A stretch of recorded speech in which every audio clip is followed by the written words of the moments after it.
大家好，我是小满。以前我们总觉得美国是灯塔，西方国家刷碗都能发家致富。然而，随着 TikTok 横空出世，打破了西方的舆论掌控，让更多普通人发声，我们才知道西方是资本的天堂，普通人只会不断被资本榨干。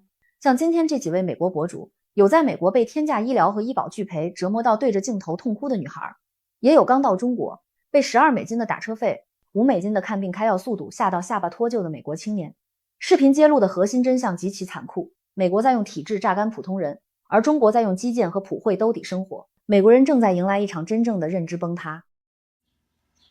So I go through months, fucking 4 years, trying to get help.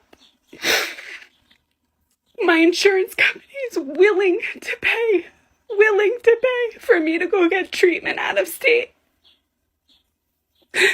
And every fucking time I get a call and they tell me, sorry, we're no longer taking out-of-state Medicaid. And I'm like, okay, so what am I supposed to do? Because I literally can't, I have nowhere to go. There are no places for me to go. And then I asked her, okay, so what is it out of pocket? And she said, oh, we're not allowed to do out of pocket if you have an insurance. So you won't take my insurance.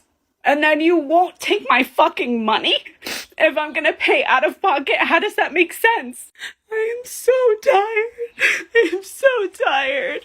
I'm so tired of this. I don't understand how the system could be like this. I don't understand. Like, I'm literally crying on the phone and the lady's like, well, I don't know what to tell you. You could call this person. And I was like, she was my doctor previously. And she couldn't help me. That was one of the reasons why I was referred to go to Jefferson in the first place. So now I don't know what I'm gonna do. What? I fucking hate this place. I fucking hate this place. I find it so interesting that China has become such a trending travel destination the past couple months and the past year, and for good reason. But I'm just a little bit miffed. I was like half a decade too early for the trend.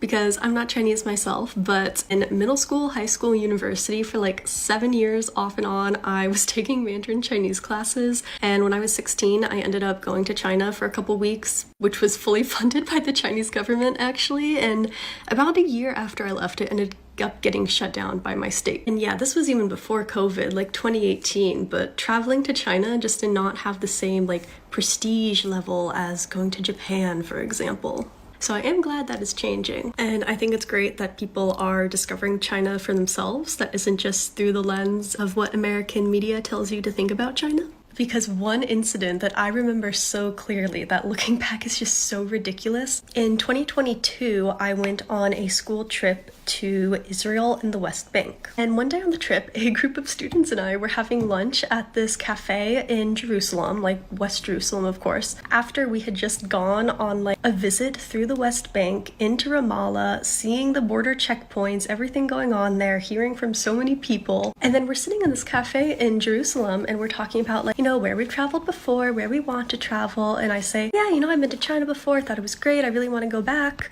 And one of the guys at the table, he gets this kind of uppity look and he's like, well, I would never go to somewhere where the government commits human rights abuses. That's just so immoral. I'm like, dude, we're sitting at a table in Jerusalem and you're gonna say that? It's just like, I didn't say that, of course, but just like, wow. So many people in the US, when they think about China, just all reason and logic and everything just leaves their brain and it's just, China is bad. So I think it's really cool that it's becoming a top travel destination. Of course, everyone should still be media literate and open-minded and all these things. But yeah, I just think that has been an interesting phenomenon to notice. As a Chinese Asian American, okay, most of my family still lives back in mainland China. Never in a million years did I think that Americans would make 小红书trend in the US right now, okay?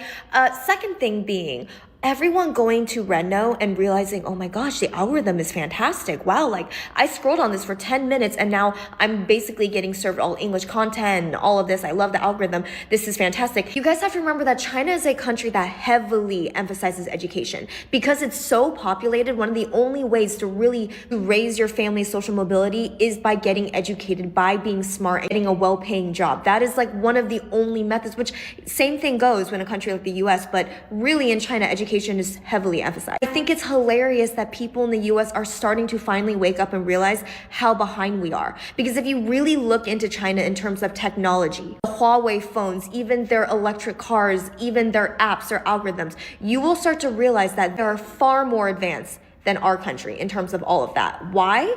Because they're smart, because they're educated. Now, let me just say, America, we have some of the best universities in the world. We have some extremely, extremely smart people. But in terms of the volume of intelligent people, why do you think Elon and Vivek are fighting tooth and nail for the HB1 visas? Because they know that in order for our country to compete against other countries, we kind of need to brain drain the other countries. Just like how those countries have been brain draining us. Think about how many international students from China come to this country every single year, come get a great education, and then they bring it back to China. At the end of the day, this is all just absolutely hilarious to me, and all of my cousins in China are texting me about it because they just think it's so funny that China has been quote unquote cut off from the rest of the world. And now we're infiltrating into their social medias and showing them the rest of the world. And they're just laughing. They're like, wow, how the tables have turned. Look, food for thought. If your rent in America is $2,000 a month, you would spend $48,000 in 2 years just for rent. That's why they say buying a house is cheaper in America. Then in America, you would have interest, you would have a light bill, you would have a car note, you still have to eat, you still have to drink, you still have whatever habits you got. If you want to go out, you may have a kid. In China, I have a 4-bedroom apartment. Utilities, water, and gas are all included. And I would spend, in 10 years now, in 10 years, I would spend $48,000 in 10 years. So mathematically, if you break that down, I would spend $480 a month for 10 years in China before I spend $48,000 in 2 years in America. Now look behind me. These are the apartments. They're all around me. I have a 4-bedroom apartment. It costs $480 USD per month. This not including any other habits you may have in America, any other responsibilities you may have, a car note, anything. That is insane. America is scamming us.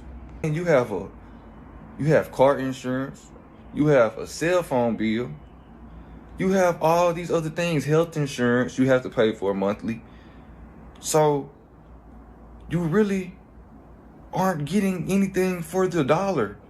Plus you're working all day to get this money that you're going to give right back to them.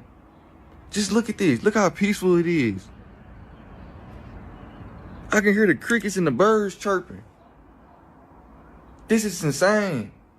$48,000 in 10 years versus $48,000 in 2 years. Hey, my mind made up. I love America. I love my family in America. I love everything about America. That is the only downfall of America. You don't get the bang for your buck. You're working for no reason. What are we really working for? What are we really doing with our money? We're going to work until we die in America and not to ever get to enjoy the dollar that we work for and trade our time for. That's why I tell people all the time, chase your dream. It doesn't matter about the money. The money is your dream. The money is in your head. You are the money. You are the currency. Live your life and don't regret it. Go travel. Go see the world. That's what you make the money for. But in America, we make the money just to pay our rent. I have a 4-bedroom apartment for $480 USD. 4-bedroom. My 2-bedroom apartment in America that I still pay for to this day costs $2,000. That is insane. They about to evict me. I don't even care no more.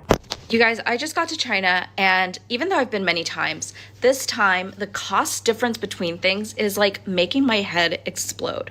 So I live in the States, and to go from Newark back to my home in suburban New Jersey, 45-minute ride would have cost over $100. Here, to go from the airport to the hotel, which is a 40-minute ride, $12. I went to 7-Eleven and I bought some snacks, some waters and stuff, 6 things. I paid $6. Even the lunch that I had to get at the hotel today, which, you know, hotel lunches are incredibly expensive, $12. And I know there's so many factors that contribute to the cost of things in different countries, but my jaw is on the ground because what do you mean we're paying so much for the simplest things? Can you believe that a pound of ground beef where I live is over $10 these days? And when we called our Audi dealership to get an oil change scheduled for our car, they said it was going to cost $1,800 for an oil change? Excuse me? I don't know. I feel like we are getting to this breaking point and something's got to give. And I don't know if it's going to be us or it's going to be something else. But it doesn't feel good, guys. I'm done. I just watched a video of a Chinese lady who did a day in the life, and she took a taxi, took the subway, breakfast, lunch, dinner, went shopping, went to the grocery store, a whole bunch of shit, and total expenditure for the day, $17 US. $17? I spend $17 getting out of bed in the morning. What the hell? And then right after that, I watched another video of a guy who did an apartment tour, and he lives in the city, directly in the middle of the city. I can't remember which city, but right there in the middle. And he was walking up to his apartment. Beautiful. Gorgeous. Even the walk up to his apartment in a big, huge city like that is gorgeous. So clean. And then he got to the apartment, and it was stunning. Stunning. The architecture and the inside. Oh my God, it was beautiful. And high rise. So he lived on like the 50th floor. And I'd say oh my God, the inside was amazing. 2 bedroom, 2 bath, at least 1,500 square feet. He had a washer that was a dryer, a 2-in-1 combo, and all the appliances, a beautiful, gorgeous, stunning view of the city. I loved it. Heated floors. And guess how much for? Yep, $580 a month. Something like that here, even if you lived in the shittiest town, in the shittiest state, minimum $3,000. Absolutely. And he's paying $580 a month? He did say you have to pay at least 3 to 6 months up front. I'm like, okay, that was $1,600. Well, yeah, $1,600. I pay $1,600 in a month for not nice like that, for sure. More foreigners are going to China for healthcare. And not just because it's cheaper, but because it's actually better and more efficient. For example, you can see tons of specialists all in one day for a fraction of the cost that you would here in the United States. So for anyone that says health insurance in the United States allows for the US's healthcare to be the best in the world is wrong, because this completely contradicts your statement. Now you have a country that allows you to go and get everything you need to get done for pennies on the dollar, and we still don't have universal healthcare. Okay, so I'm an American in China right now, and I'm at the hospital because I need to get some medicine, and I'm going to share the experience with you guys. This is where you grab a number. You just need to give them your passport. It doesn't matter if you're living in here, what kind of visa you are on. Anybody can go to a Chinese public hospital. Right now it's 2:17 p.m. and I'm going to show you guys the cost of the whole process, and then also the timing. 那个专家号还是普通号？普通号。普通的是50。50. Okay, it's about $7 to see the doctor. 放在这儿，放在这儿就可以。好的. And then I just use my WeChat pay code over here, and I put this up and I scan, and then there we go. It's 50 kwai to see the doctor. Okay, so this hospital actually has so many different departments. You've got gynecology. I think they spelled that wrong though. surgical department, neurosurgery, anesthesia, oncology, rheumatology. And this is just one of thousands and thousands of hospitals that are here in the city that you can just show up to without an appointment and see a doctor for around $7. Okay, the time is 2:26, and I go up to this machine and I scan. How do I scan it? And I scan my code. You try. There we go. And then it puts me up onto the machine. It's been 1 minute and I'm already up there, ready to go in. Okay, it is 2:31 and I've already seen the doctor and gotten my prescription.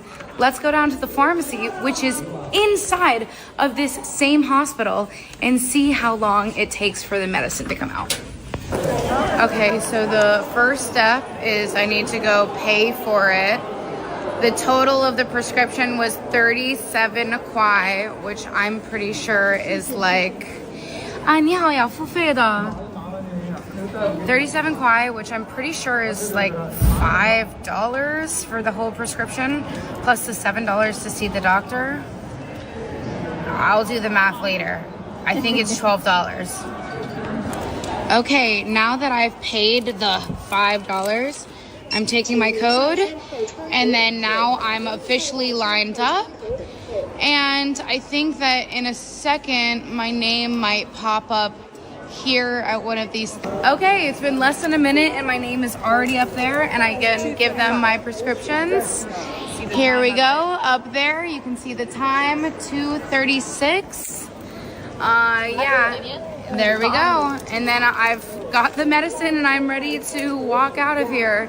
So from 2:17 until 2:36, 19 minutes. And I did everything that I needed to do, and the cost was $12 here at a Chinese public hospital.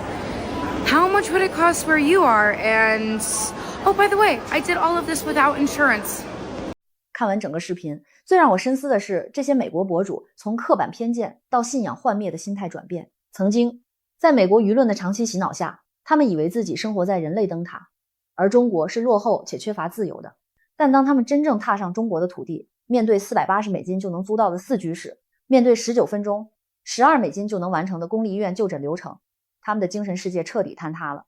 这种震惊的背后，是他们猛然意识到，自己作为世界第一大经济体的公民，正在为了最基本的生存权、房租、医疗和教育，向华尔街和资本集团出卖灵魂，工作到死。正如视频里那句犀利的总结，美国选择了资本利润，而中国选择了人民。这不是简单的经济差距，而是底层逻辑的彻底降维打击。美国把本该是公共福利的医疗、住房当成金融收割的工具，把国民当成耗材，而中国却把这些当成社会稳定的基石。当美国人开始羡慕中国的公立医院和生活性价比时，地缘政治的攻守之势就已经变了。这不是中国在搞什么宣传，而是美国模式的内部坍塌，正在剥夺美国普通人最后的尊严。